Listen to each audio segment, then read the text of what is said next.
que assim, é muito importante a gente perceber o todo, né? Perceber o todo. Então, essas dicas suas aí de construção de cuidados físicos, familiares, emocionais, ministeriais de uma agenda de trabalho, né?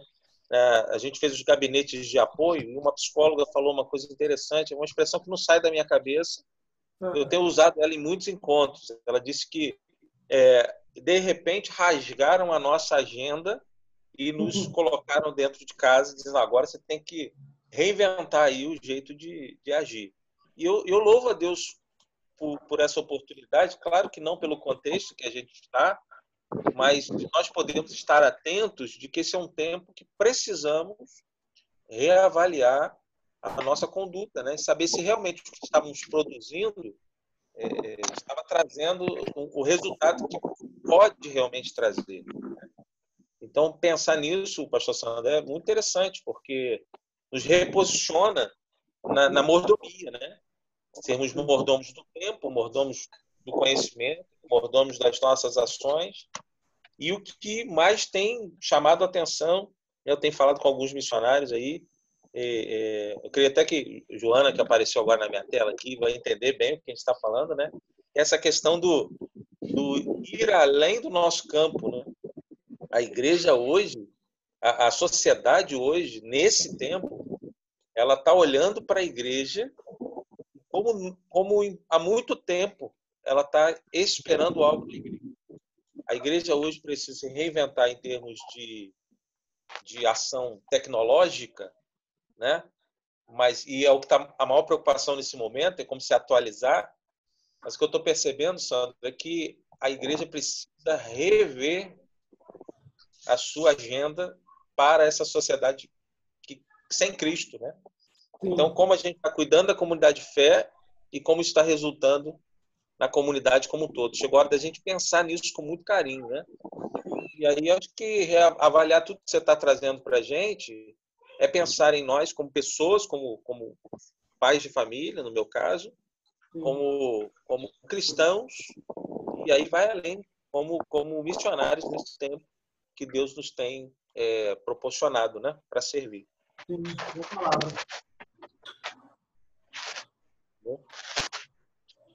Pastor Zé. Alguém quer mais comentar isso? Só para trazer um exemplo para talvez levantar a questão. Os nossos missionários no Amazonas, eles começaram, os missionários que trabalham em Manaus, né? Eles começaram a fazer máscaras, né? Como a gente tem visto em várias reportagens, e começaram cada um a agir nos seus condomínios, onde estão inseridos, né? Não podem sair de casa, mas começaram a atingir, né, as pessoas que estavam próximas e os profissionais da saúde com as produções de máscaras que eles começaram a realizar. Então, saiu um pouco da igreja e foi para a sociedade, né, uma ação simples de fazer as máscaras, né? A Cristolândia hoje não está atendendo, não está dando banho mais, essas coisas, aquele início, né? Mas estão conseguindo fazer comida, distribuir comida na porta das missões, e tem atingido ali várias pessoas, não só os dependentes, mas necessitados que estão nas ruas sem condições de alimentação. Um exemplo de ações que a gente tem visto acontecer, né, durante o dia a dia desse missionário. Eu acho até que dentro disso, que eu estava dizendo, eu não vou monopolizar aqui a fala, né? Mas eu só, dentro disso que o pastor Sandro disse, eu tenho percebido isso. Nós temos algumas ações, os missionários têm agido, assim, vou usar um exemplo lá de Nova Iguaçu, uma instituição que veio nova agora, há um mês antes da pandemia, entrou como parceiro, né, através do pastor Leandro Rodrigues. Uma ação lá, vou citar essa ação isolada. Ele faz lá um projeto na comunidade de Tinguazinho, que atendia, lá, cadastrado tinha 150 crianças, com alguns projetos e alguns atendimentos. Em virtude do que está acontecendo, os irmãos terem uma ideia, em 3 dias, eles mobilizaram, levantando cesta básica, 200 cestas foram encaminhadas.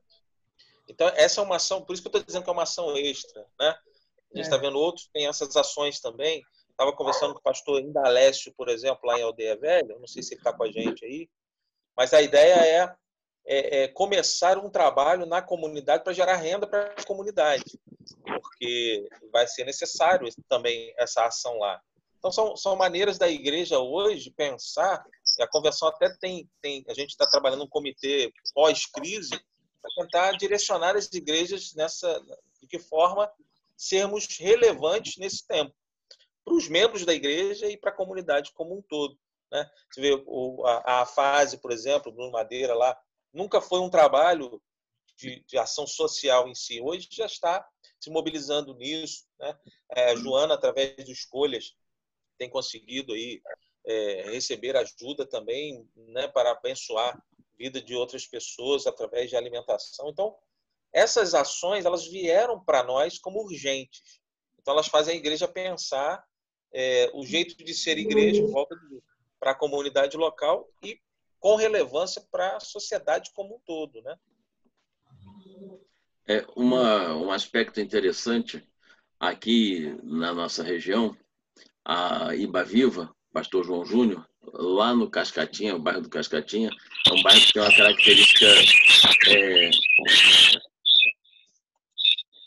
tem uma característica bem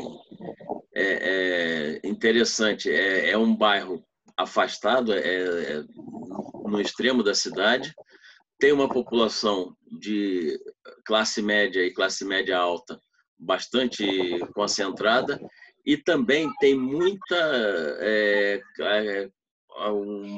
baixa renda, né? Tem um bocado de baixa renda também. E aí, com isso, o que ele fez? Muitos idosos. O que ele fez? Ele pegou e colocou na igreja um centro de arrecadação de alimentos e donativos para distribuir com quem precisasse. E ele está lá. Os jovens, que são a faixa etária que está menos vulnerável, né? Foi para lá, fez o controle e eles estão arrecadando e distribuindo. Tá? Estão atendendo a região lá. Eu estou trabalhando com a Igreja de Conquista, que é zona rural, e sentei com os irmãos para a gente ver o seguinte: o produtor rural está jogando fora muita coisa. Porque, apesar de haver consumo de gêneros, o que acontece? A retirada lá não está na mesma intensidade que vinha sendo feita antes, dificuldade de caminhão, dificuldade de uma série de coisas, e com isso está sobrando, eles estão tendo excedente e estão jogando fora. Eu falei, não, vamos fazer o seguinte, vamos pensar uma ideia de aproveitar isso, porque o que acontece? O produtor está fora da estrada, está lá na área rural, mas nós temos o eixo central, que é a rodovia que liga os municípios de Friburgo e Teresópolis, e a igreja está nessa rodovia, está na beira dessa rodovia. Por que a gente não pega esse excedente de produção, isso, ao invés de vocês jogarem fora, a gente recolhe e coloca na beira, ali no pátio da igreja, para atender as pessoas que estão com necessidade, para criar uma forma também de suprir essa situação de necessidade que muita gente está passando hoje por conta da situação da crise que se estabeleceu, né? Então, a gente está pensando, na igreja também nós estamos trabalhando com essa visão. O que vai acontecer lá na frente? E como é que a gente pode fazer para evitar o problema do desemprego, o problema das pessoas terem disponibilidade, terem produtos e não ter colocação imediata ou ter excedente. O que a gente pode fazer nessa hora de retomada para conseguir atender? E também ver as áreas emocional, psicológica, né? Que certamente isso vai ser um grande ponto de necessidade das pessoas, né? E a gente vem trabalhando desse jeito. Agora, pastor, eu ouvi uma coisa interessante. Eu tenho visto muitos pais reclamando dos filhos, né? Eu não sei como é que os professores aguentam meus filhos. Como é que a gente faz com isso?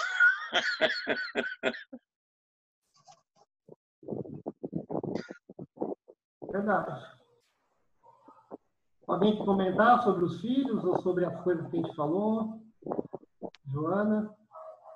Aí, o Zé, pode levar os meus 2 filhos para tua casa, cara.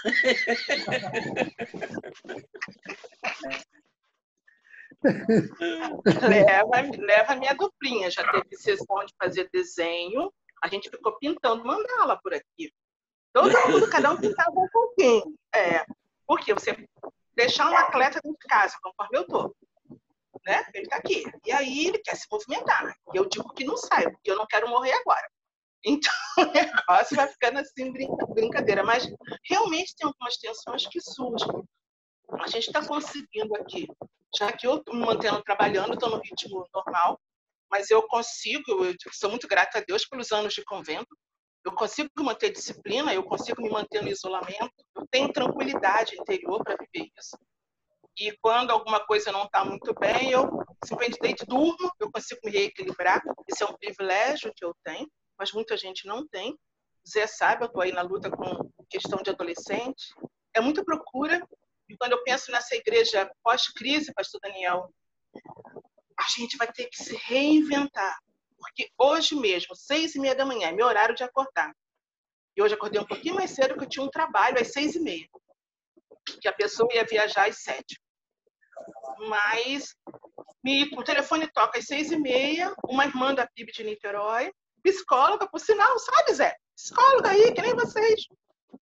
Desesperada, porque estava com uma dor e não sabia o que fazer sozinha em casa. Então, assim, são aquelas horas em que você foge da tua rotina, mas você precisa parar, orar e trazer um pouco de tranquilidade para aquela pessoa. Porque se ela lembrou de você, é porque você é referência.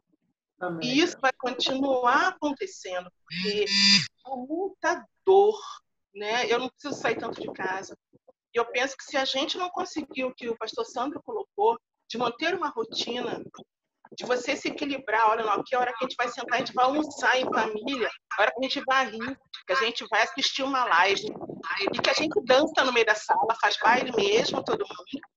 Porque se não tiver isso, talvez quando tudo passar do vírus em si, a gente vai ter uma sociedade muito doente. E se nós, como igreja, não estivermos prontos para isso, vai ser muito complicado. Porque nós somos aqueles que guardamos a grande esperança que é o Senhor Jesus. E é Ele que tem que ser anunciado.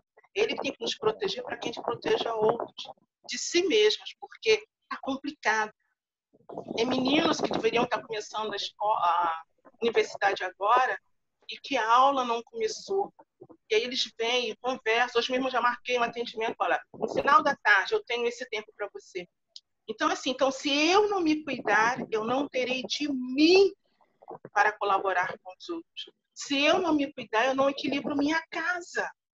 E eu preciso ajudar a manter minha casa equilibrada para que meus filhos superem melhor esse momento. Porque não é fácil também para um atleta que vê sua temporada ser interrompida. Não é fácil para a Bel, que quer começar o mestrado, estava tudo pronto, e de repente tem que esperar tudo. Então, assim, o pós-crise é meu grande olhar, mas só que se eu ficar olhando para o pós-crise, eu não vou ter intensamente agora. Então, eu preciso disso, entendeu? Agora, se o pastor Zé Luiz quiser, de verdade, eu mando o Rafael Bebel para sua casa, que você vai se divertir, eu vou sossegar um tantinho aqui, sabe? Olha só. Pastor, vou dizer, sabe por quê? O que meu marido tem que comer, eles não querem comer. Eu tenho que fazer 2 comidas. Eu estou dispensando. Fala. Deixa eu usar uma parte aí, Joana, por favor. Pode, com certeza. Então, eu penso assim, ó. Eu penso o seguinte, essa questão você trabalha com capelania escolar, sabe que muitas vezes o grande problema do adolescente está dentro de casa, né? A gente sabe que às vezes a gente precisa de um trabalho direcionado com a própria família para poder ajudar aquele adolescente, né?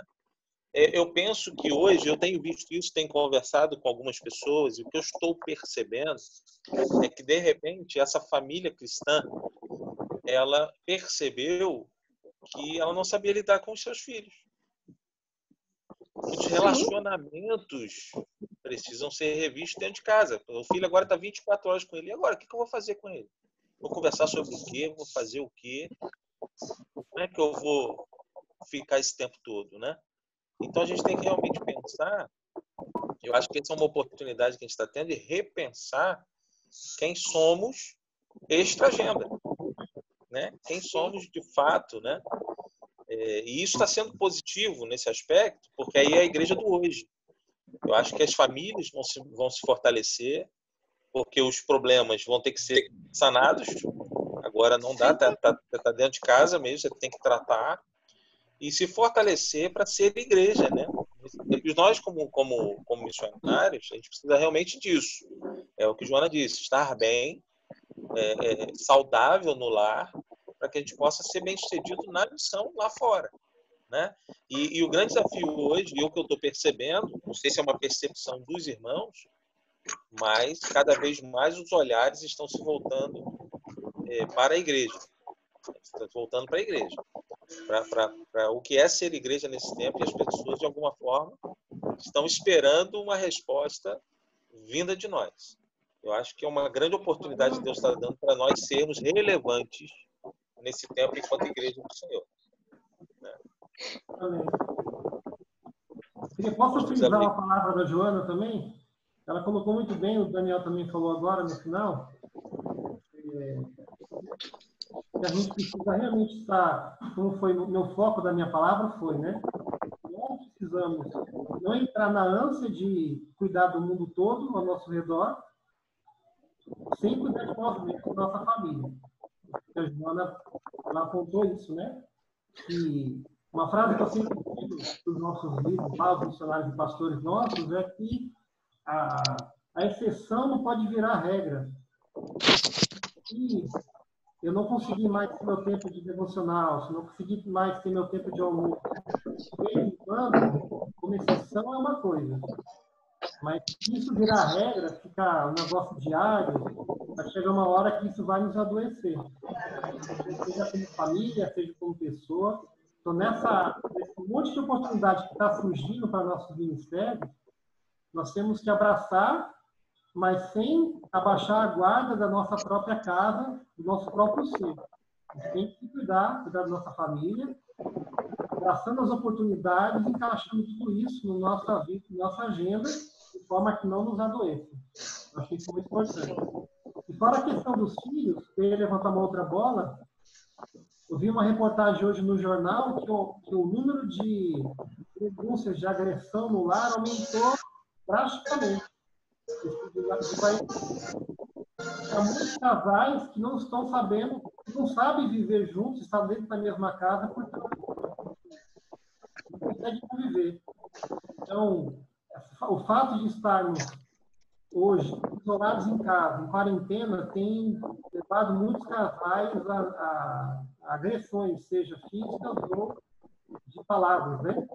Emocionais. Então, isso é algo que a igreja vai colher também, deve estar colhendo essa pós-crise. O que mais quer compartilhar a questão do cuidar, esse autocuidado, a oportunidade da igreja nesse momento de quarentena?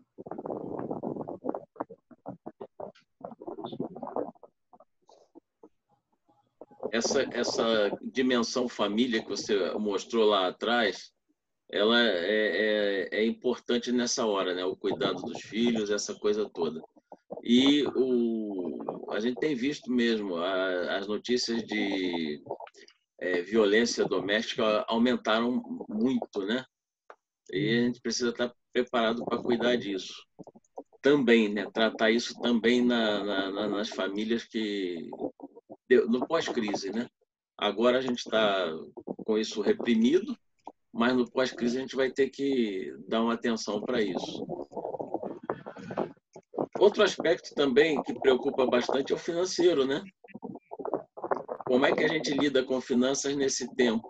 O que a gente programa de finanças nesse tempo de incerteza e insegurança, né? Isso tem gerado uma grande dificuldade. O aspecto do consumo de combustível que você falou é um negócio interessante. A gente não pensa, mas se eu gasto talvez 2 tanques de combustível por mês, esse mês eu provavelmente devo ter conseguido economizar aí uns R$ 400, alguma coisa, na minha despesa mensal. E isso... Pode mandar para minha conta. Pois é, Escutou, Zé? pois é, eu ouvi. Se a gente não conseguir entender que isso não é uma sobra para consumo, mas é um colchão que a gente tem que começar a criar de reserva, de segurança, lá na frente a gente pode ter dificuldades sérias por conta disso, né? Já tem uns 2 anos que eu venho, toda vez que alguém me pergunta sobre essa questão financeira, eu digo o seguinte: gente, começa a juntar um dinheirinho para você ter algum disponível, liquidez, para você ter liquidez num tempo futuro, porque vai chegar um momento que a gente vai precisar disso. Eu não sabia do coronavírus que estava por vir, mas é importante a gente ter essa reserva, né? E dá para a gente criar nesse tempo, se houver essa receita. Mas e quem não tem? Quem está sem receita, como é que faz? O que a gente pode fazer nessa hora para eliminar a tensão? Acho, irmãos, que um dos grandes desafios para a gente, uma coisa que eu venho aprendendo, por exemplo, eu não tenho cartão de crédito, né? Não sei quanto a vocês. Então, eu já estou tranquilo com relação a isso, porque a fatura não vai chegar. Aí, a fatura não vai para mim. É uma das coisas que a gente acha que também é algo para a gente repensar realmente a nossa questão financeira, né? Porque esse momento de reeducação, a gente se com relação também a isso vai ser muito importante. E rever, acho que é um tempo também da gente rever na nossa casa essas questões. Eu, nesse tempo, eu tenho ido trabalhar pelo menos 3 vezes na semana no Lar Batista, a gente não pode parar de estar indo, aí tomando alguns cuidados, 3 vezes por pelo menos semana eu estou lá. Um dia desse eu estava em casa, eu vi um curso do Haggai, aí falando sobre a gestão financeira. Aí estava falando que o judeu, Deus, ele tira 10% para o dízimo, 10% para a oferta, e ele tira esses 10%, José, que esses 10% ele tira para a reserva. Eu falei, eu preciso aprender mais um pouquinho. Então, ele já tira os 10% para fazer gordura, para ter essa gordura no momento de dificuldade, recorrer.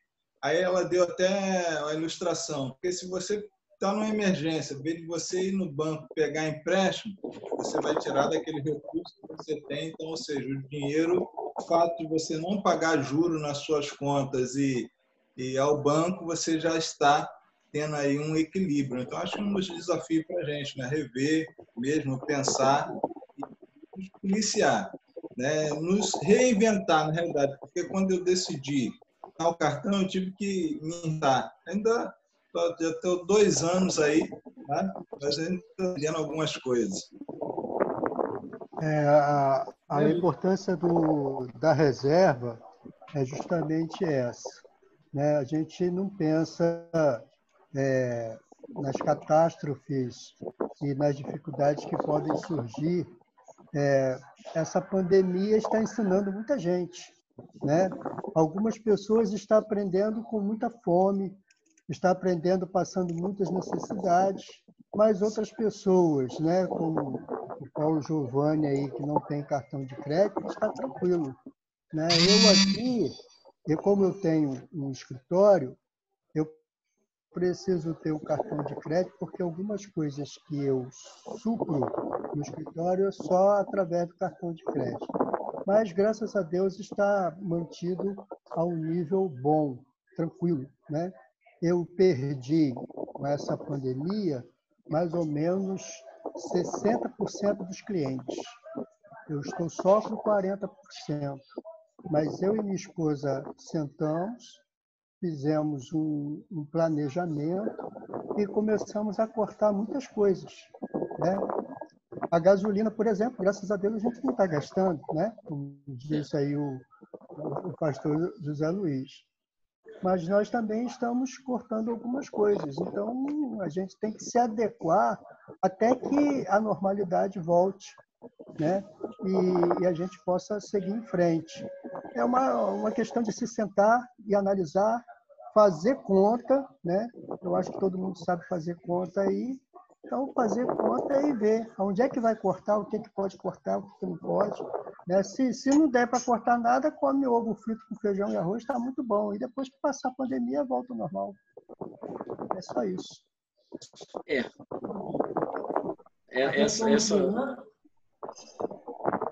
Posso falar? Pode falar. A questão de finanças realmente é o que o pastor aqui falou, né? Não estou vendo o nome dele, está aí, NDGC. É questão de planejamento. Não consegui ouvir. Então, assim, que a questão de finanças é uma questão pura de planejamento mesmo. É sentar, como o pastor colocou, com a esposa, com quem faz parte da família. É pastor Indalécio. Pastor Indalécio, é porque aí está só o início do e-mail. Ah, tá. O pastor Indalécio compartilhou, né? Que realmente esse é o grande segredo, né? De a gente sentar e realmente colocar as contas no papel e analisar aquilo que pode ser cortado ou não, para a gente tentar, nesse momento, se adequar à realidade.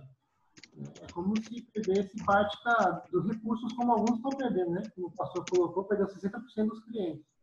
Então, tem que refazer o orçamento, não tem jeito. Para tentar não, no final dessa pandemia, não estar numa situação tão ruim.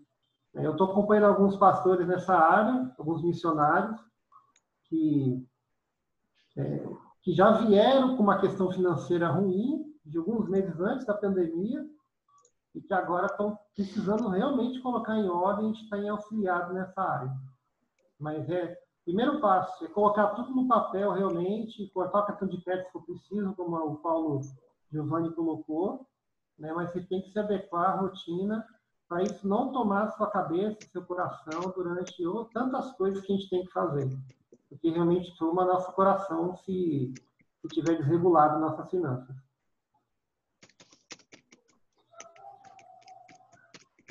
Essa questão financeira, o cartão de crédito, ele é uma faca de dois gumes.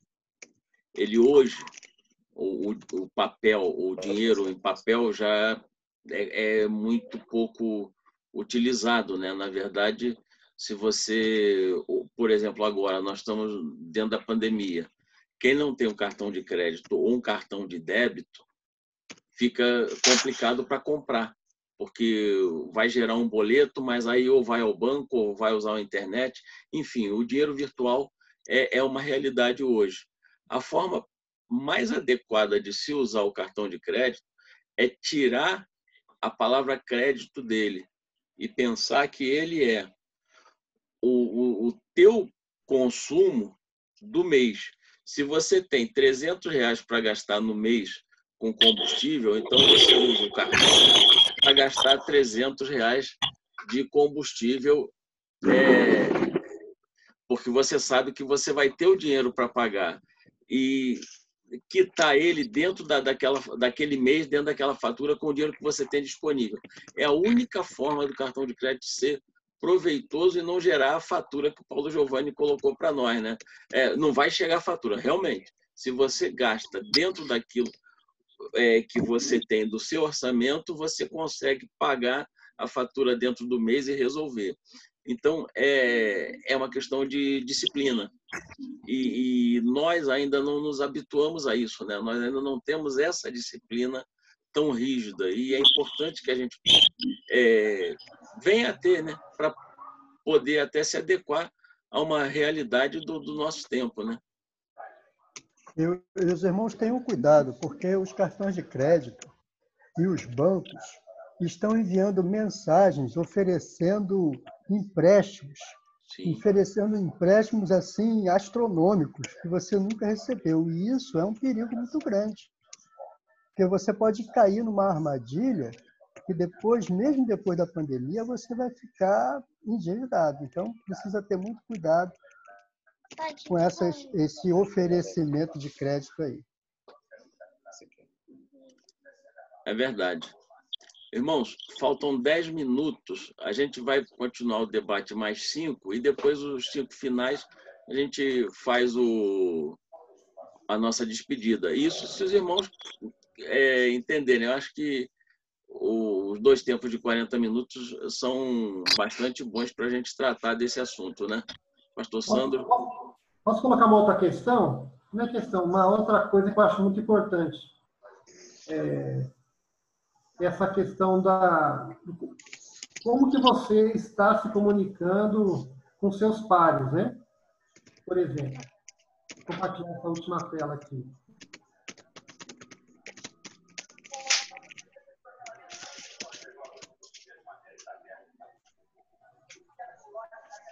Porque essa eu acho que é uma questão muito importante para a gente. Se texto de Tiago 5,16 diz, né?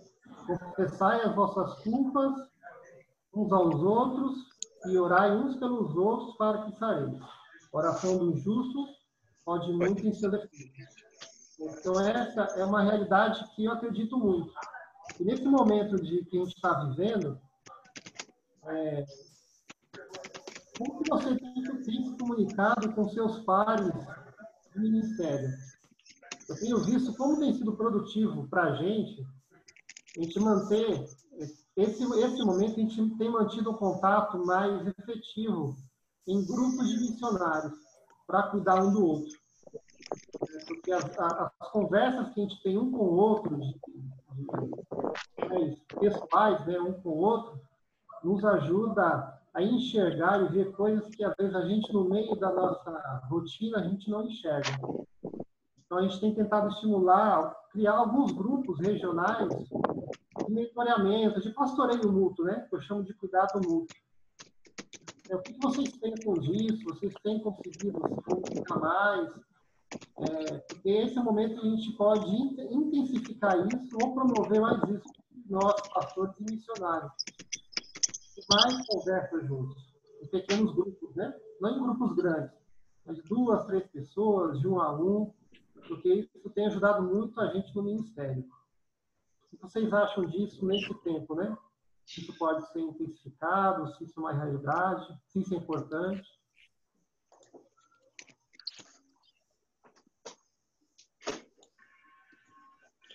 Bom, irmãos, eu tenho procurado interagir com os membros lá da nossa congregação. Nós temos conversado muitas vezes individual, às vezes no grupo. Nós criamos um grupo lá, a Igreja Batista em Aldeia Velha. Criamos um grupo e temos interagido ali, mas eu também tenho interagido individualmente com os irmãos, orientado, aconselhado algumas coisas. E temos passado, né, situação de pedido de oração, temos feito culto de oração via WhatsApp, né, porque alguns irmãos não têm acesso assim a vídeos, então a gente faz pelo WhatsApp, tem sido muito produtivo, tem ajudado muito, não só a mim, né, e a minha família, como também aos irmãos e às famílias dos irmãos. Nós temos procurado fazer isso da melhor maneira possível. Amém.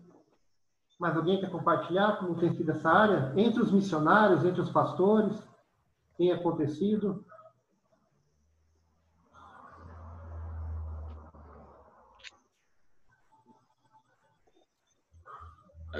Aqui eu tenho tentado, como sim, né? A gente tem procurado manter um contato dentro do... Nós criamos o grupo do WhatsApp e eu tenho postado notícias, informações, tenho procurado ver, e quando eu percebo alguma necessidade pontual, eu entro em contato direto com o missionário, né? Com a pessoa que está na situação. Quando eu sou demandado também, a gente entra, conversa com a igreja, fazendo do mesmo jeito, a associação. Conversei com o presidente da ordem, o pastor João, e ele fez uma pesquisa entre os colegas para ver quem estava na situação mais delicada, mais difícil, e, em particular, a gente começou a cuidar deles, né, nesse aspecto, né? E nós temos os grupos onde nós nos falamos todo dia a gente está trocando ideia, conversando com a igreja. fiz um grupo de discussão também geral da igreja e tem um com a diretoria, onde a gente trata os assuntos mais pontuais, né, que diz respeito às questões individuais de cada membro, o que a gente pode fazer. E a gente tem trabalhado dessa forma, tentando suprir a ausência física, né? Muito bom. Meus irmãos, eu gostaria de dizer para os amados irmãos que a nossa Associação Cordeiro de Deus, hoje com 38 homens lá se tratando da dependência química, nós temos muita dificuldade, né? Um alimento só daria para 2 semanas. Mas nós conseguimos fazer uma campanha através do WhatsApp, do Facebook, pedindo às igrejas, os amados irmãos, amigos, que nos ajudassem a suprir a casa. Para a honra e glória de Deus, a nossa despensa está cheia. Amém. Amém. Amém. Mas isso aconteceu pelo compartilhar, né, irmão Joel? Sim, já dá até para compartilhar o que nós ganhamos. Aconteceu porque você compartilha. Amém. É importante. Zé Luiz? Oi. Nós temos suprindo assim, algumas necessidades de algumas famílias de alunos. Para a honra e glória de Deus. Joana? Sim, eu quero deixar um comentário antes de finalizar, que eu acho bom a gente. Alguns de nós que antes não lidávamos com essa questão da assistência social estão lidando agora. E a gente tem que se preparar, porque quando isso passar, não é o nosso principal chamado. Então, a gente já tem que deixar as pessoas preparadas, que é nesse tempo que está havendo uma mobilização. Nós não podemos prever o futuro. Também temos que nos preparar para que, se isso não acontecer, a gente se reinvente novamente, retomando a nossa jornada. Porque as pessoas, quando elas vêm para nós e elas recebem, depois elas vão querer continuar recebendo. E aí o cordão umbilical já tem que a gente já tem que ir preparando agora. Bom, era só isso, para a gente não sofrer depois, senão a gente sofre. É a política de você dar a vara e ensinar a pescar. Isso. Na verdade, eu costumo sempre dizer, irmãos, que a ação social não é o princípio da igreja. O princípio da igreja é pregar o evangelho, ensinar, fazer discípulos. Agirmos com a ação social, com a assistência social, é uma consequência daquilo que nós temos de amor a Deus, consequentemente de amor às pessoas, e o que vem no pacote, né, como uma necessidade apresentada por essas pessoas que são alvos da graça de Deus e que são alvos da nossa evangelização. Quer dizer, consequentemente, esse contato com elas nos remete a essa necessidade material, né? Mas o que Joana disse, eu acho muito interessante nós observarmos isso. Eu conheço, e os irmãos devem conhecer, algumas estruturas e boas estruturas eclesiásticas que se pautam muito forte na questão de ação social, mas que ao final dessas ações não resultam em batismos, em vidas transformadas, em pessoas que tenham consciência do seu estado de pecado, que se arrependam. E a igreja, ela foi construída para isso, para fazer discípulos, né? Então, eu acho que é interessante a gente observar isso. A gente faz ação social porque ama a Deus, porque Deus ama as pessoas, e a gente pode contribuir para a melhoria do estado de vida delas. Mas não fará sentido distribuirmos 1.000, 2.000, 5.000 cestas básicas se não tivermos amor e se não falarmos do amor de Deus para essas pessoas. Isso a gente tem que deixar muito, muito claro para nós, enquanto missionários desse tempo. E aí eu acho que fica mais fácil, Joana, a gente já ter esse corte natural, né? As pessoas não veem como uma prática, não é uma prática